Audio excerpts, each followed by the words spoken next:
स्वीकार ही नहीं की। थोड़े समय बाद उनको एक संतान हुई। माताओं बहनों भाइयों, संतान बड़ी हुई। तो जब संतान बड़ी होती है, उनकी कुंडली बनाते हैं, विवाह नहीं होता तो हम पंडित जी को कुंडली दिखाते हैं। आज उन सेठ जी के संतान है और संतान विवाह योग्य हो गई, परंतु विवाह नहीं होता।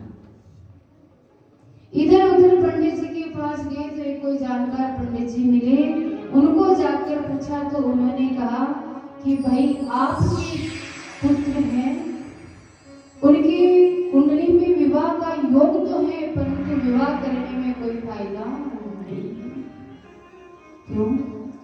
आने वाला समय ऐसा होगा कि आपके पुत्र को ऐसी बीमारी होगी और उस बीमारी से कोई आपके कर्म ही आपको बचा सकते हैं, बाकी बचाने वाला कोई नहीं। अगर आपने अच्छे कर्म किए हैं तो शायद आपका पुत्र बच सकता है, अन्यथा नहीं बचेगा। श्याम प्रेमियों, पिता को जब ये बात पता चले कि मेरे पुत्र के साथ ऐसा होने वाला हो तो उस पिता पे क्या बीतेगी।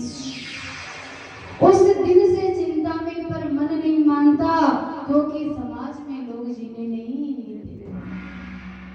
जैसे तैसे बेटे का विवाह तो कर दिया, परंतु मैंने पहले भी कहा था, अभी भी कह रही हूँ कि जबान से जो संतों के मुख से, पंडितों के मुख से वाक्य निकलता है वो असत्य नहीं होता, होनी होकर ही रहती है।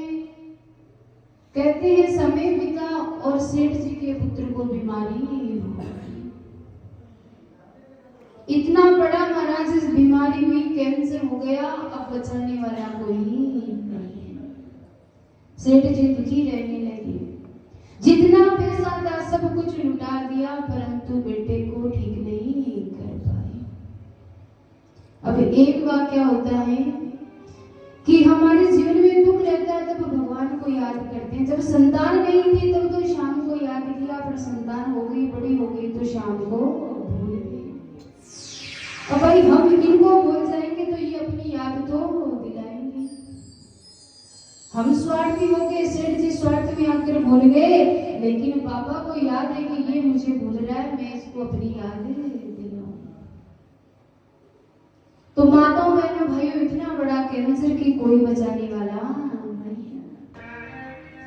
अब तो चारों ओर सेठ जी घूम रहे हैं, क्या करो, कहाँ जाऊं, क्या करो, कहाँ जाऊं, रोते हैं, इधर उधर देखते हैं, बीमारी लगी है, जवान बेटा चला जाएगा, एक बाप पे क्या। बाबा ने देखा कि भक्त बहुत तड़प रहा है, भक्त बहुत उदास है, कोई तो रास्ता दिखाना पड़ेगा। माताओं बहनों भाइयों, एक कोई भक्त मिला और उसने कहा एक काम करो कि आप किसी तरह खाटू जाओ और बाबा का वस्त्र ले आओ। एक अंग वस्त्र बाबा को पहनाते हैं, बसंत पंचमी के दिन ही उसको उतारते हैं, बाकी कहीं ना कहीं से आपको वो वस्त्र मिल जाए तो समझ लो आप पे कृपा होगी। माताओं बहनों भाइयों, रोते हुए सेठ जी इधर उधर जितने भी श्याम प्रेमी थे सबसे कहने लगे किसी के पास तो अंग वस्त्र नहीं, कोई तो मुझे बाबा का अंग वस्त्र लाके दे दो। अरे बाबा के अंग वस्त्र में चमत्कार है, मेरे पुत्र को अंग वस्त्र बचा सकता है।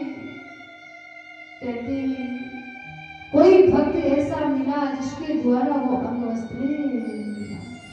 राजी खुशी मन से आज सेठ जी लेकर आए और जैसे ही लेकर आए बेटे के पास रखा, इतने में मानो चमत्कार हो गया कि फोन आया अमेरिका से, कोई राजस्थान में डॉक्टर कैंसर का इलाज करते हैं। सेठ जी को पता लगा, सेठ जी जाकर महाराज जैसे ही अपने बेटे का इलाज सेठ जी ने करवाया, कुछ ही समय में बेटा ठीक है। अब तो सेठ जी जाकर फिर देखिए बाबा के पास नहीं गए, उस डॉक्टर के पास जाकर चरण पकड़ लिए, आपने मेरे बेटे को बचा लिया। तो उस अंग्रेज डॉक्टर ने क्या कहा, अरे सेठ जी अभी भी आप नहीं समझे, आपके बेटे को मैंने नहीं बचाया है, राजस्थान में कोई बोर्ड है उसने भी आपके बेटे को बचाया है। बोली दाता की जय हो। बाबा के अंग वस्त्र की